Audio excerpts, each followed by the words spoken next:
Hi everyone, I'm Dr. Parissis. I work in London, UK in partnership with Dr. Feller and Dr. Bloxham in Great Neck, New York. I'm excited to do today is discuss a case of a man in his 20s who came to us with a classic male pattern baldness picture. As you can see here, he's got some recession of the frontotemporal regions as well as some thinning of the frontal forelock as well. So really his goal when he came to us was he wanted to grow his hair out long, and he hasn't been able to do that because of those miniaturized hairs. One of the questions that he asked us was how many grafts he might need. And I thought this would be a great opportunity to discuss how many grafts you might need. There are a number of factors that affect how many grafts we decide to take during a hair transplant procedure. One of the factors includes the recipient area. Of course, a larger recipient area is going to require more grafts, a smaller one the opposite. One of the things that is often overlooked is what part of the recipient area we are placing grafts into. The hairline is a region that is most cosmetically important, and so we tend to put more grafts in that region. Specifically, we like to densely pack it with single hair grafts. The region behind the hairline we tend to go less dense. First of all, because patients tend to blend that thick hair in the hairline back through the region behind the hairline, but also because the area behind the hairline doesn't have as good of a blood supply as the hairline itself. The hairline receives blood from the supratrochlear arteries, stemming from the facial arteries.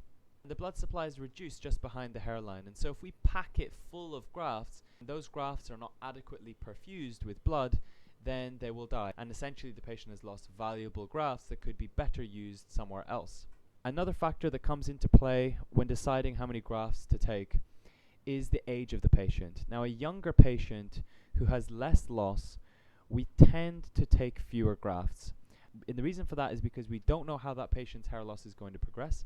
We don't want to take too many grafts and put the patient in a bad situation down the line where he doesn't have enough grafts to do more work. With older patients, we have a better idea about how fast their hair loss has progressed, and generally they've lost more hair, meaning that they're going to have a larger recipient area and require more grafts. We tend to do what are called as much as possible procedures, which really is what it says on the tin. We take as many grafts as possible in one sitting, and we try to cover as much surface area as possible to really give the patient the best chance of achieving an illusion of a full head of hair. The amount of hair loss that we expect the patient to experience is a very important factor that comes into play. In younger patients, as we mentioned, it's very difficult to predict. Hair loss, and specifically male pattern baldness, is very, very unpredictable. Some patients lose a lot of hair in their 20s and that slows down, and then they might lose more hair later in life. Some patients lose very little hair up until their 40s, 50s and 60s and then lose it all. So it really is very unpredictable. The other thing that's unpredictable about hair loss is where the patient loses their hair. Some patients are crown losers, where they lose a lot of hair in their crown. Some patients, of course, are receders, where their hairline recedes, but they might have very good density elsewhere on the scalp. The patient's family history very much comes into play here, and also their response to medications like finasteride and dutasteride. If the patients responded very, very well to finasteride and dutasteride and their hair loss rate has been dramatically reduced, well, that's a good sign, and that means that their expected loss is, of course, less. If they're on finasteride and dutasteride, and there are a lot of patients like this that I've seen, and they have persistent hair loss despite being on these medications, then that's not as good of a sign. With expected hair loss, it really does come down to the hair transplant surgeon.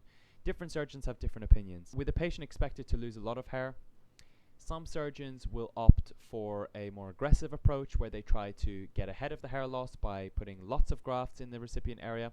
Some surgeons will do the opposite and only put a few in just to leave more in the tank for the future. What's really important is that your hair transplant surgeon is strategic about it. Hair loss is unpredictable, and using hair transplant surgery to get ahead of it really should be treated like a game of chess. We need to be one step ahead of it at all times. The technique that the hair transplant and the patient decide on is also very important in deciding how many grafts we harvest in that session. Generally, if a patient needs more than 2,000 grafts, we recommend the FUT technique. If they need less than 2,000, then they can try the FUE technique, but we really do recommend doing FUT first to maximize the number of grafts over a lifetime. And I've made a video discussing one of my papers where I proved this mathematically. Doing FUE first really does blow out the safe donor area and means that future procedures really are compromised. And lastly, of course, the density of the safe donor area is very important. A greater density of grafts in the safe donor area means that there's more apples to pick from the tree. So of course, it's going to have a big effect on how many grafts we take. On the left here you can see a patient whose donor area has been over-harvested by FUE. On the right here we can see a small linear scar produced from the FUT technique, which has completely left behind the rest of the safe donor area. You can see this particular patient has very good density in the rest of his safe donor area, fit for future FUT or FUE. So what I want to do now is return to our patient, and I want to discuss how these factors that we discussed, how they apply to our patient. So let's have a look. So the patient's age, he's young, he's in his 20s, and so that's a very important factor to consider. His recipient area. His recipient area, as we can see, is that frontal band, including the hairline. And as we discussed, the hairline does need a lot of grafts. It's very cosmetically important, and we want to take advantage of that rich blood supply. And what about his expected loss? As someone in his 20s, he's lost a significant amount of hair. I would categorize this patient as someone who's experiencing advanced hair loss, likely to progress to the sort of Norwood 5+. So the technique. This particular patient underwent FUT because he wanted to maximize the number of grafts over a lifetime. And finally, his donor density.